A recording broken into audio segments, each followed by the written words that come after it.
আসলে ভাই, আমি শুনছি যার নাই জ্ঞান সে চালা ভ্যান, কথাটা কতটুকু বাস্তব?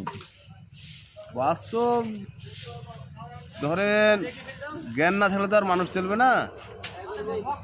হ্যাঁ, এটি মানুষের মুখের কথা যে যাই চালা ভ্যান তার নাই জ্ঞান। হ্যাঁ, জ্ঞান না থাকলে মানুষ চলবে না। আপনার ভ্যান চালানোর বয়স কত?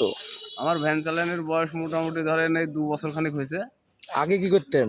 আগে আমি হলো রাজমিস্ত্রির কাজ করতো। বাস, ধন্যবাদ আপনাকে। বলেন ভাই।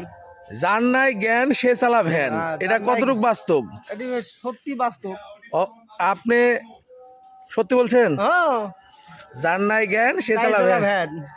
আর আপনার ভ্যান চালানোর বয়স কত? 5 বছর বেশি হয়ে গেছে। 12 বছর না হলে তো কোনো কাজই সম্পূর্ণ হয় না। না, 20 বছর দেন। ঠিক আছে।